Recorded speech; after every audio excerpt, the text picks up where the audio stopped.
Hello, I'm Jordan Guth, SoundStage podcast host, videographer, and creator of the Practical Audiophile series. First, I want to mention that as this video launches, I'll be in Japan at the locations that Marantz and Denon components are designed and made. And just after I get back, Chris Chotteroni and Doug Schneider will go to Germany to visit T+A and then to the Netherlands to visit Mola Mola. Then, a few days after they get back, they'll be off again to the United States for a very special product launch that we don't even know much about. All I can tell you is that it's happening in Florida. Subscribe to our YouTube channel so you don't miss any of our global action. Now, I want to tell you what's new on the SoundStage network for April 15th. On SoundStage Australia's video page and on the SoundStage Network's YouTube channel, we posted a lead-in episode on the new Griffin Audio Designs Antilion Revelation Power Amplifier. SoundStage Australia's editor Edgar Kramer had one in for review, and in the episode, he runs through a little Antilion history, briefly chats to Griffin Audio Design's global sales director Rune Skov, and explores the amplifier's core features. The written review will be on SoundStage Australia's site on May 1st. Coming soon to SoundStage Global is a new installment in Jason Thorpe's My Audiophile Neighborhood series. This time around, PMC's big MB1 SE stand-mount speakers get jazzed up by 700 watts of bridged mono NAD power, and Jason's friend Rob gets wamboozled by D-Rack live room correction. Later this spring, Jason will be joining SoundStage founder Doug Schneider and SoundStage Australia editor Edgar Kramer in Vienna, where they'll be attending High-End 2026. Our coverage begins on June 4th.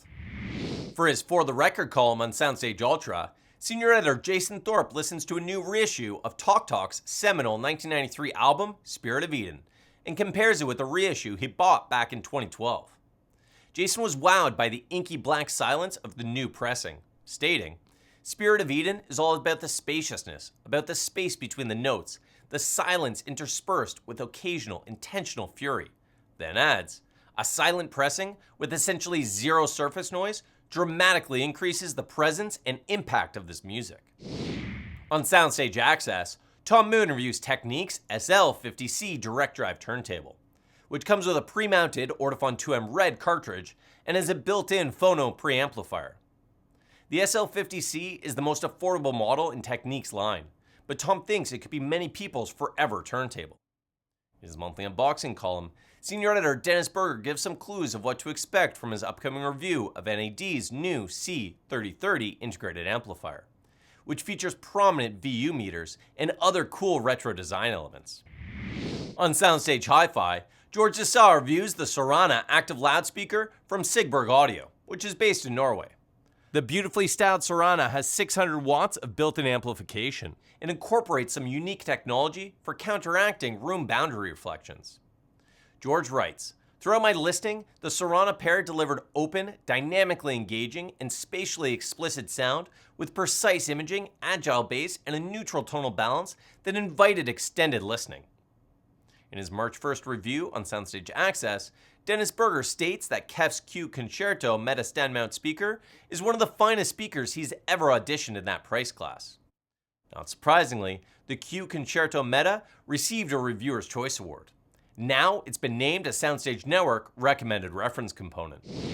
On SoundStage Simplify, senior editor AJ Wykes reviews Klipsch's Pro Media Lumina 2.1 desktop speaker system, which combines a pair of two-way satellite speakers with a subwoofer with a single 6.5-inch cone. While AJ had some reservations about the system's voicing, he still found a lot to like.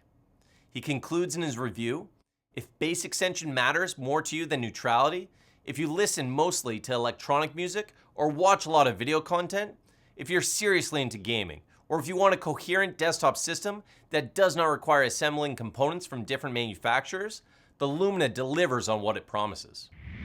Music editor Joseph Taylor must have a telepathic thing going on with Jason Thorpe, because for SoundStage Experience, he reviews the same reissue of Talk Talk's Spirit of Eden that Jason features in his For the Record column.